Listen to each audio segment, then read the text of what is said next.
سلمان بخاری کی کتاب سیارگی سے ان کی کہانی 7 چاقو۔ لاکھوں سال پرانی بات ہے، کسی جنگل میں نیانڈرتھل نسل کا ایک قبیلہ رہا کرتا تھا۔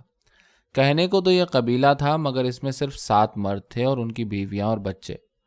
پتھر کے اس دور میں زندہ رہنے کے لیے شکار پر ہی ان کا مکمل انحصار تھا۔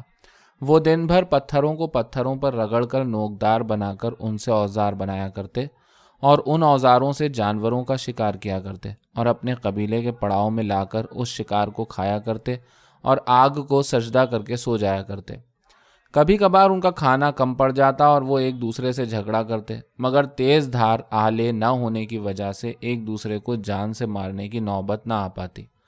لڑائی جھگڑا روز کا معمول ہوتا۔ ہر روز وہ 7 کھانے کے معاملے پر گتھم گتھا ہوتے، مگر اگلے دن پھر مجبوراً انہیں مل جل کر ہی شکار کرنا پڑتا تاکہ خود بھی زندہ رہ سکیں اور ان کی اولاد اور بیویاں بھی۔ ایک روز شکار کی تلاش میں وہ قریبی ٹیلے کی اونچائی پر پہنچ گئے۔ انہیں وہاں ایک خام لوہے کا پتھر دکھائی دیا۔ ایسی شکل اور دھات سے وہ بالکل شناسا نہیں تھے، مگر انہیں اس کی چمک بھلی لگی اور انہوں نے اسے اپنے پاس رکھ لیا۔ کچھ دیر بعد ایک مریل سور اور ایک بوڑھی بھیڑ بھی شکار میں ان کے ہاتھ لگی۔ نیچے آ کر انہوں نے شکار کو چیر پھاڑ کر کھایا اور تقسیم پر پھر جھگڑنے لگے۔ ان میں سے ایک جس کے پاس وہ پتھر تھا، سب نے اسے حصوں میں تقسیم کرنے کو کہا۔ انہوں نے اس پتھر کو، جو دراصل لوہا تھا، اپنے پتھر کے اوزاروں سے توڑنا چاہا، مگر ان کے پتھر کے اوزار ٹوٹ گئے، مگر وہ لوہا جوں کا توں رہا۔ غصے میں ایک نے وہ پڑاؤ کے قریب جلتی آگ میں پھینک دیا اور وہ سب تھک ہار کر سو گئے۔ 2-4 گھنٹے بعد لوہا سرخ ہونے لگا اور اس کی حیت بدلنے لگی۔ گول سے وہ چپٹا ہوا اور پھر صبح تک لمبوترا نما بن گیا۔ صبح جب ان سب کی آنکھ کھلی اور پتھر کو ایک لمبی سلاخ کی حالت میں دیکھا تو حیرانی سے اس کو ٹکٹکی باندھ کر تکنے لگے۔ ان کی عورتیں اس سلاخ کو سجدہ کرنے لگیں اور وہ 7 بھی سجدے میں جھک گئے اور لوہے کی توہین کرنے پر پشیمان ہونے لگے۔ ان میں سے ایک نے ان کوئلوں پر، جو اب بھی دہک رہے تھے، مٹی ڈالنا شروع کر دی تاکہ آگ بجھ جائے۔ اس سے پہلے وہ سب آگ کی پوجا کیا کرتے تھے، اب ان کے لیے لوہا سب سے زیادہ باعث تکریم ہو گیا۔ انہوں نے لوہے کو بڑی عقیدت سے نکالا، اسے قریب ندی میں جا کے دھویا اور قریب بڑے پتھر پر رکھ دیا۔ اب وہ روزانہ لوہے کی سلاخ کو سجدہ کرنا نہ بھولتے۔ ان 7 میں سے ایک، جو زیادہ چالاک تھا، اس کے دماغ میں کچھ اور ہی چل رہا تھا۔ اس نے ایک روز سوچا، کیوں نہ وہ اس لوہے کا اوزار بنائے جو ایسا ہو جس کو دیکھ کر باقی 6 ڈر کر اس کے تابع ہو جائیں۔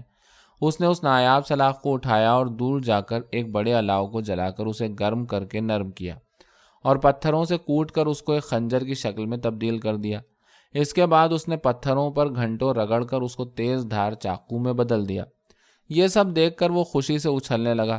اس کو لگا کہ اس کے ہاتھ دنیا کی سب سے بڑی طاقت آ گئی ہے اور اب وہ اپنے سامنے آئے کسی بھی جانور یا انسان کو تہس نہس کر سکتا ہے۔ ایک غرور اس کے اندر ٹھانٹھے مارنے لگا۔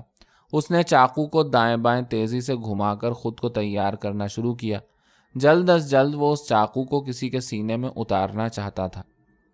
وہ سرپٹ بھاگتا ہوا اپنے پڑاؤ کی جانب بڑھ رہا تھا۔ راستے میں اس کے مقابل ایک جنگلی بھینس آ گئی۔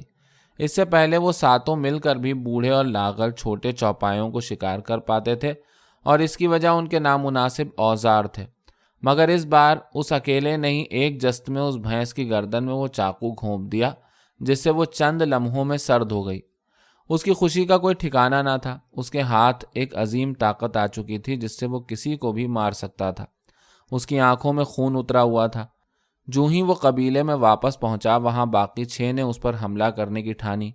اس نے ایک جست میں ایک کے بازو میں خنجر اتار دیا۔ اس کے بازو سے خون کا فوارہ بلند ہوا، جسے دیکھ کر اس سمیت سب گھبرا کر دور دبک کر بیٹھ گئے اور اسے اور اس کے خنجر کو حیرت سے تکنے لگے۔ وہ خنجر کو تیزی سے رقص کے انداز میں گھما کر منہ سے عجیب و غریب خونخوار آوازیں نکال کر ان سب پر رعب جما رہا تھا۔ خواتین بچے اسے دیکھ کر ڈر کر سجدوں میں گر گئے اور وہ 6 بھی سجدے میں گر کر اس سے معافی مانگنے لگے۔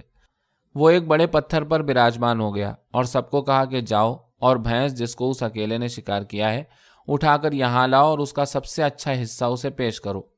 سب حیرانی سے بھینس کو لینے چلے گئے۔ اب ان سب کا معمول تھا کہ وہ اسے سجدہ کرتے اور اس کی خدمت کرتے۔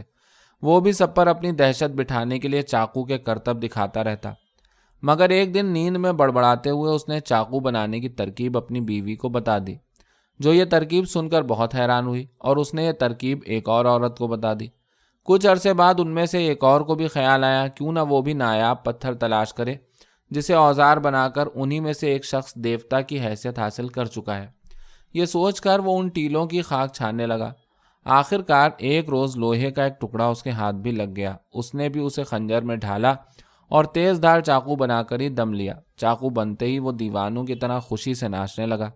چاقو ہاتھ آتے ہی خون کی پیاس اسے بھی لگنے لگی۔ جلدی جلدی چاقو لیے وہ اپنے قبیلے میں پہنچا جہاں باقی 5 اس چاقو والے دیوتا کی پوجا کر رہے تھے اور وہ چاقو پکڑے پتھر پر براجمان تھا۔ اسے دیکھتے ہی چاروں نے اس پر حملہ کر دیا۔ اس نے فوراً چاقو لہرا کر سب کو حیران کر دیا۔ چاقو دیکھتے ہی سب دبک کر بیٹھ گئے، مگر دوسرا چاقو والا جو اب خود کو واقعی دیوتا سمجھنے لگا تھا اس کے تیور دیکھ کر آگ بگولا ہو گیا۔ اس نے چاقو سے اس پر پیچھے سے حملہ کیا جس سے وہ نیچے گر گیا اور اس نے فوراً اس کے پاؤں کی 3 انگلیاں کاٹ ڈالیں، جسے دیکھ کر باقی سب سہم گئے اور لڑائی وہیں ختم ہو گئی۔